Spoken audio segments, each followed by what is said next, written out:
Apesar dos benefícios de ter plantas em casa ou no trabalho, requer alguns cuidados. Para cada tipo de ambiente, interno ou externo, existe uma planta específica.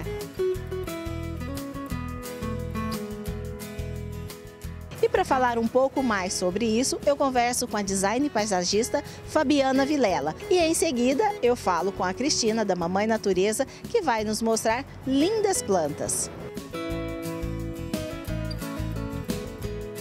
Fabiana, obrigada, meu bem, por ter aceitado o nosso convite para a gente falar sobre um tema maravilhoso, gostoso, que são as plantas do verde, né, Fá? Prazer, Andréia. Adoro essa área de paisagismo.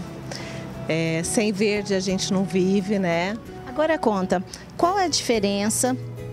Tem plantas, melhor, específicas para a área interna e externa? Sim, esse é o cuidado do paisagista na especificação do projeto. O interno geralmente seria vasos, né? Ou um jardim interno com pouca luminosidade. Hoje em dia a gente usa muito as amiocuca, tá? Suculentas, chameodoras, dracenas, pacovás, que são plantas verdes, tá? Que algumas até têm água no seu interior, para não ter que regar todos os dias. Agora conta, para essa época do ano, pouca umidade, tempo seco, quais são as plantas mais indicadas? Nós geralmente especificamos plantas que são as coníferas, tá? As coníferas são as caizucas, o cipreste italiano, que é muito usado na Europa, que já há alguns anos a gente tem plantado em jardins aqui no Brasil, que se adaptaram muito bem ao nosso clima, em jardins mais clássicos, com estilos toscanos. E geralmente nessa época as flores são especiais, tá? No caso do amor perfeito, da empátiens, da boca de leão. No caso, o cipreste, a caizuca, a gente usa para dar verticalidade no jardim. Com relação aos jardins, quais são as tendências, o que tem sido mais utilizado? A samambaia. Ela era muito utilizada na casa de vó. É uma planta que todo mundo fala, é muito antigo, os antúrios. Só que hoje eles vêm repaginados, tá? Hoje você usa a samambaia para fazer jardins maravilhosos, vertical, entendeu? Os antúrios, que é muito utilizado para interior, para jardim interno, entendeu? O jardim vale tudo. Se ele for bem elaborado, bem cuidado, bem irrigado, ele pode ter florada em todas as estações do ano. Ele pode ser com pouquíssima manutenção, tá? Depende do cliente gostar e querer ter aquilo para sempre, tá? Fabiana, já que você comentou sobre o paisagismo vertical, fala um pouquinho. Com as casas que cada vez mais, é lógico, tem projetos de casas enormes, casas grandes e tal, mas nós temos também os projetos que estão diminuindo, principalmente em apartamentos. E aí, como que fica o paisagismo nesse sentido? Andréia, é muito legal, porque às vezes a família mora num apartamento pequeno, né? E no projeto a gente apresenta o jardim vertical, que, como eu disse, é muito usado com samambaias, com chifre de veados, ripsales, suculentas, até as orquídeas se adaptam bem, tá?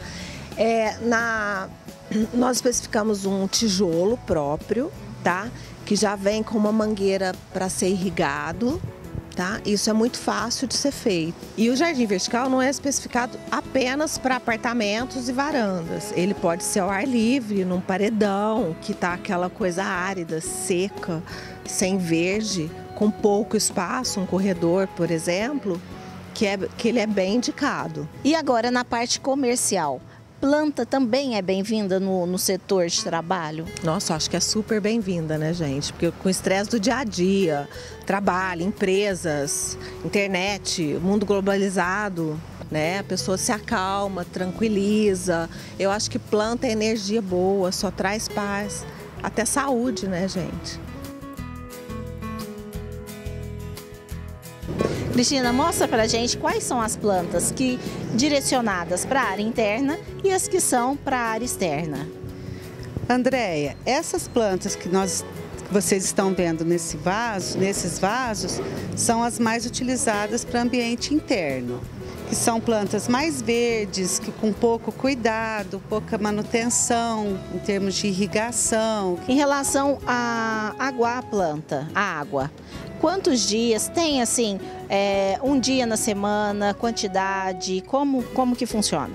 Isso muda, sim, de planta para planta, mas existem algumas que, por exemplo, uma lança de São Jorge, que é muito usada em ambiente interno, às vezes você molha 2 vezes por mês. Essas que estão aqui, ó, em média de 2 a 3 vezes, mas com uma quantidade pequena, porque a absorção da água é mais lenta do que uma planta que está no ambiente externo, né? Agora, e para a área externa? Bom, na área externa, a opção em plantas é bem maior do que para o ambiente interno, né? E são plantas que você pode cultivar tanto em vaso como no canteiro.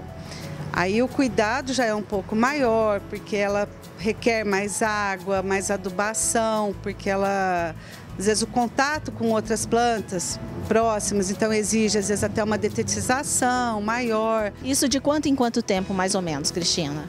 Normalmente, as plantas externas, às vezes, é necessário todo dia. Manutenção, como que é uma vez por mês? Isso pode variar, pode ser de 2 a 3 meses, como funciona? Quando as plantas estão em vasos, uma vez por mês, às vezes até mais. Cada 2 meses, um jardineiro, um profissional da área para fazer uma detetização, uma adubação, uma poda, em vaso é suficiente. Quando elas estão no jardim, em canteiros, aí é necessário pelo menos uma vez por mês.